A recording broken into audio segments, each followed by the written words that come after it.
بسم اللہ الرحمن الرحیم۔ السلام علیکم۔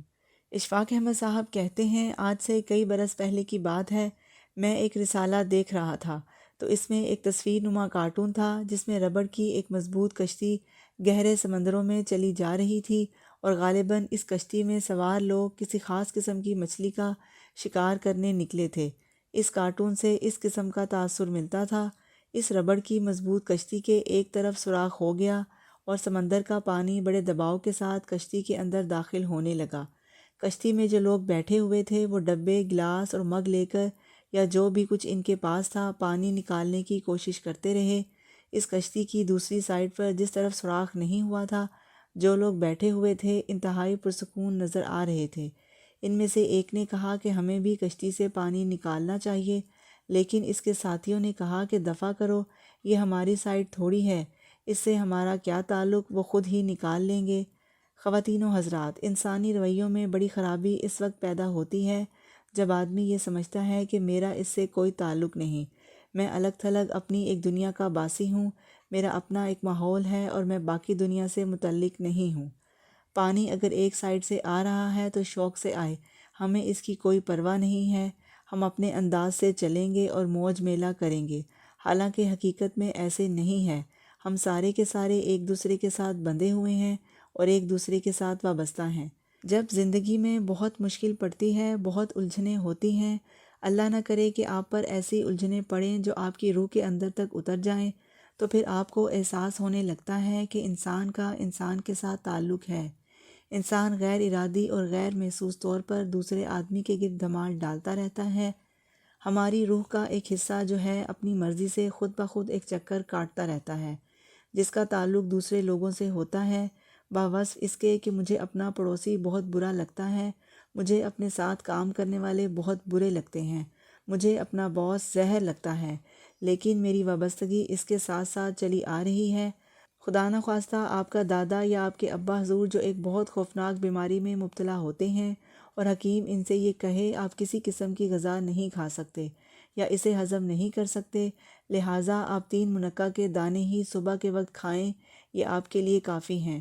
اور آپ جب اس منقع کو لینے کے لیے بازار جاتے ہیں اور آپ کے لیے ایک نئی چیز ہے، کیونکہ آپ نے اس کا نام سنا ہوتا ہے، اسے دیکھا نہیں ہوتا، تو آپ کے پہلو سے وہ بابا ضرور گزرتا ہے جو بلوچستان میں بڑا انگور بوتا ہے اور جہاں انگور اگائے جاتے ہیں ان کھیتوں کھلیانوں کی آبیاری بھی کرتا ہے، ان کا خیال بھی رکھتا ہے۔ وہ آپ کے مریض ابا کے لیے یا مریض دادا کے لیے انگور تیار کر رہا ہے، اس کو آپ کے ابا یا دادا کا پتہ نہیں اور انہیں اس بابا کا نہیں پتہ، لیکن انسان بھی ایک عجیب رشتے میں بندھا ہوا ہے۔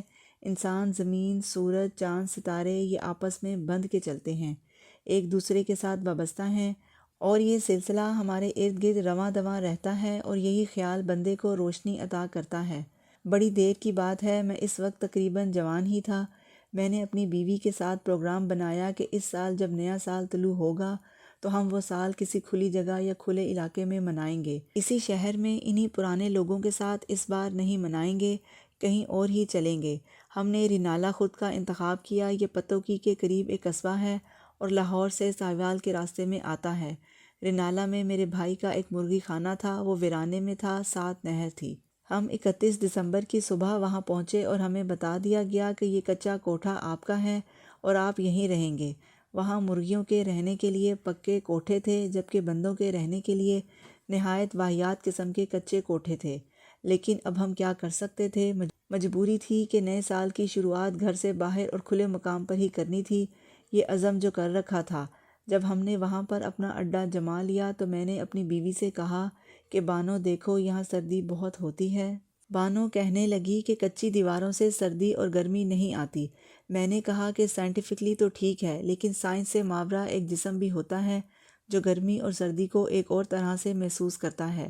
آپ نے کئی بار دیکھا ہوگا کہ آپ دن بھر کام کرتے رہیں اور ایک نارمل سا دن گزارتے ہیں، اگلے دن اخبار میں پڑھتے ہیں کہ کل 117 ڈگری فارنہائٹ درجہ حرارت تھا، آپ کہتے ہیں توبہ توبہ کل اس قدر گرمی پڑی ہے، لیکن آپ کو پتہ نہیں چلتا۔ میں نے بانو سے کہا کہ سائنس اور تھرمامیٹر والی گرمی یا سردی اور ہے، بدن اور روح کی گرمی اور ہے۔ میں نے اپنی بیوی سے کہا کہ میں تمہیں خبردار کرتا ہوں کہ سردی سے بچنے کا خصوصی تجربہ ہونا چاہیے۔ مجھے علم ہے کیونکہ میں ایک پینڈو آدمی ہوں، میں نے دیہاتوں میں سردیاں گزاری ہوئی ہیں۔ اس نے کہا کہ پھر ہم کیا کریں گے؟ میں نے کہا کہ ہم دن بھر لکڑیاں یا ایندھن اکٹھا کریں گے اور شام کو اپنے کمرے میں ایک چھوٹا سا الاؤ جلائیں گے، اس طرح کمرہ گرم رہے گا تو آسانی رہے گی۔ میری بیوی بھی کہنے لگی کہ ٹھیک ہے۔ ہم دن بھر نہر کی پٹری کے کنارے ایندھن اکٹھا کرتے رہے، ہم نے کیکر کے درختوں کی چھال اور سوکھی ہوئی ٹہنی اکٹھی کی اور سارا دن اس دوران بیے کے گھونسلے دیکھتے رہے۔ آپ کو معلوم ہوگا کہ بیا پرندہ بڑا خوبصورت گھونسلہ ڈالتا ہے، وہ بغیر آرکیٹیکٹ کی مدد کے اپنا گھر بڑا خوبصورت بناتا ہے۔ اس کے گھونسلے کے کئی حصے ہوتے ہیں، کئی پورشن بناتا ہے۔ اس کی بیوی اور بچوں کے رہنے کا کمرہ الگ ہوتا ہے، اس کا اپنا کمرہ الگ ہوتا ہے، اس نے دانے الگ سے سٹور کیے ہوتے ہیں۔ ہم زمین پر گرا بالن اکٹھا کر کے اپنی کچی کوٹری میں رکھتے رہے۔ جب شام ہوئی تو ہم نے باہر سے ہی اینٹیں لا کر 1 گز لمبا اور 1 گز چوڑا چوبچا سا بنا لیا ہے تاکہ اس میں لکڑیاں رکھ کر آگ لگا سکیں۔ مجھے خوشی کی گھڑیوں والا وہ دن اب شدت سے یاد آ رہا تھا۔ اس دن ہم نے عجیب سی ایک خوشی محسوس کی تھی۔ جب سردی اتری تو ہم نے وہاں آگ جلائی اور دروازہ بند کر لیا۔ ہم دونوں میاں بیوی وہاں بیٹھے باتیں کرتے رہے اور سردی دروازوں کے چھیدوں سے اندر آنے کی کوشش کرتی رہی۔ ہم ہر طرح کی بات اور ہر طرح کے فلسفے پر محو گفتگو رہے اور آگ جلتی رہی۔ آدھی رات کے وقت وہ آگ بجھنے لگی اور تہ نشیں ہوتی گئی اور کمرے میں تاریکی ہو گئی، اور جو آگ کی روشنی کے سائے کمرے کی دیواروں پر پڑ رہے تھے وہ بھی ختم ہو گئے۔ اس اندھیرے سے گھبرا کر بانو قدسیہ نے کہا کہ کیا اب اندھیرا ہی رہے گا؟ میں نے کہا کہ ہاں، مجبوری ہے، تاریکی میں بھی کچھ وقت گزارنا چاہیے۔ وہاں ایک آئرن کا چھوٹا سا ٹکڑا پڑا تھا، میں نے اسے لے کر وہ بجھتی ہوئی آگ کریدنی شروع کر دی اور میں اسے پھرولنے لگا۔ میں نے محسوس کیا کہ جوں لکڑی کا کوئی ٹکڑا جو نیم جلا تھا اور وہ جب دوسرے کے ساتھ جڑتا تو وہ دھک سے روشن ہو جاتا، جوں وہ ایک دوسرے سے الگ ہوتے تو وہ بجھ جاتے اور تاریکی بڑھ جاتی۔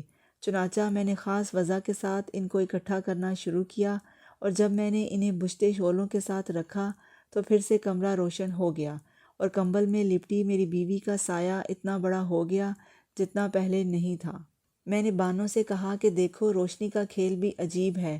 جب سورج غروب ہونے لگتا ہے تو چھوٹے آدمیوں کے سائے بھی بڑے بڑے ہو جاتے ہیں، اور اللہ بھی یہ بار بار کہتا ہے کہ ہم تم کو ظلمات اور اندھیرے سے روشنی کی طرف لاتے ہیں، اور روشنی اللہ کا ایک بہت بڑا پیام ہے۔ اللہ خود ہی اپنے حوالے سے بتاتا ہے کہ ترجمہ: اللہ آسمانوں اور زمینوں کا ایک نور ہے، وہ شمع دان کے اندر جلتی ہوئی ایک بتی ہے جو ایک ایسے تیل سے روشن ہے جو نہ مشرق کا ہے نہ مغرب کا ہے اور نہ ہی وہ تیل ہے۔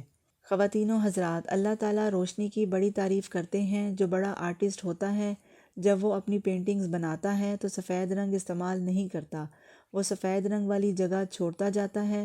میں اٹلی میں رہا ہوں اور میں نے وہاں آرٹسٹوں کو کام کرتے بہت دیکھا ہے۔ وہ دوسرے رنگ بکھیرتے جاتے ہیں اور سفید جگہ کو ضرورت کے مطابق چھوڑتے جاتے ہیں۔ اس سے ظلمات ایک طرف ہوتا جاتا ہے اور نور ایک طرف رہتا ہے اور تصویر کی پوری ماڈلنگ ہو جاتی ہے۔ خیر، ہم اس کچے کمرے میں جلتے الاؤ میں اپنے سایوں کو دیکھتے رہے اور خوش ہوتے رہے اور روشنی کی خوبصورت نعمت کو محسوس کرتے رہے۔ ہم نے اندازہ کیا کہ روشنی تب آتی ہے جب دو چیزیں ایک دوسرے کے ساتھ مل کر بیٹھیں۔ جب الگ الگ ہو جائیں گی پھر روشنی نہیں ہوگی، پھر ظلمات ہوگا۔ وابستگی بہت ضروری ہے، بندے کا بندے سے تعلق ضروری ہے، چاہے اسے پتہ ہو چاہے نہ پتہ ہو۔ ہم کسی سے چاہیں کتنی ہی نفرت کر لیں، لیکن تعلق کا ایک دائرہ ہمیشہ آپ کے گرد کام کرتا رہتا ہے اور آپ کو تقویت فراہم کرتا رہتا ہے، جبکہ آپ اکیلے اپنے آپ کو اتنی تقویت نہیں بخش سکتے۔ کبھی بھی آپ اپنے بوٹ کے تسمے خود کھینچ کر اپنے آپ کو ہوا میں نہیں اٹھا سکتے، کوئی بندہ آپ کو جب بھی ڈال کے اونچا اٹھا سکتا ہے۔ مجھے روشنی سے ایک بات یاد آ گئی، بڑی توجہ طلب اور لطیف بات ہے۔ ایک زمانے میں بہاولپور کے گنے کے کھیت میں گنے کے ٹانڈے پر سورج کی چمکدار سنہری روشنی پڑتی ہے اور وہ صبح سویرے پڑ رہی ہوتی ہے اور زمین روٹیٹ کرتی ہے۔ 7 منٹ کے بعد وہ گنے کا ٹانڈ اس روشنی سے نکل جاتا ہے۔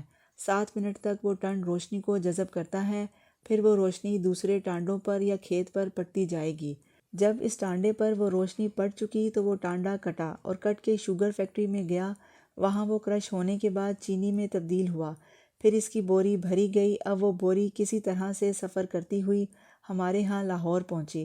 پھر دکاندار سے ہمارے ریسٹورنٹ یا ٹی ہاؤس کے بندے نے 1-2 کلو چینی خریدی۔ ادیب آرٹسٹ لوگ وہاں بیٹھے تھے۔ میں نے وہاں سراج سے کہا جو ٹی ہاؤس میں بڑا ہی پیارا بیرا ہے کہ چائے کی ایک اسٹرانگ سی پیالی لاؤ۔ اب اس نے ایک کی بجائے 2 بلکہ 2.25 چینی کے چمچ اس چائے میں ڈالے اور وہ چائے مجھے دی۔ وہ چائے پی کر وہاں سے باہر نکلا اور اپنی سائیکل اٹھائی۔ یہ میں اپنے کالج کے زمانے کی بات کر رہا ہوں۔ میری وہ سپورٹ سائیکل تھی۔ چلنے سے پہلے میں نے اس کی ڈائموں کو اس کے ٹائر کے ساتھ لگایا۔ میں نے اس چینی سے اپنے اندر پیڈل پاور پیدا کی اور پیڈل چلانا شروع کیا۔ پھر میری سائیکل کے ٹائر سے لگی ڈائموں سے بجلی پیدا ہو کر میرے سائیکل کی بتی میں آئی تو ساری سڑک میرے سامنے روشن ہو گئی۔ خواتین و حضرات، یہ وہی روشنی تھی جو سورج نے گنے کو عطا کی تھی۔ یہ رشتے میں بندھی ہوئی کسی طرح سے میرے پاس آئی اور اب میں اس روشنی کو پہچانتا تھا اور میں چلا جا رہا تھا۔ ہم رشتوں میں بندھے ہوئے ہیں اور انہیں توڑنے کی کوشش میں لگے رہتے ہیں، ایک دوسرے پر حملے کرتے ہیں، 52 بھی طیارے بھیج کر ان کو مارتے ہیں، جو ہمارے وجود کی روشنی ہیں، جو ہماری روح کا ایک حصہ ہیں۔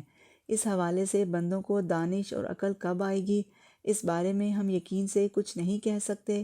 ہم کتنے ہی محبت کے گیت گا لیں، کتنے ہی ہاتھوں کے ہار زنجیریں بنا لیں، ہم سے یہ نہیں ہو سکے گا۔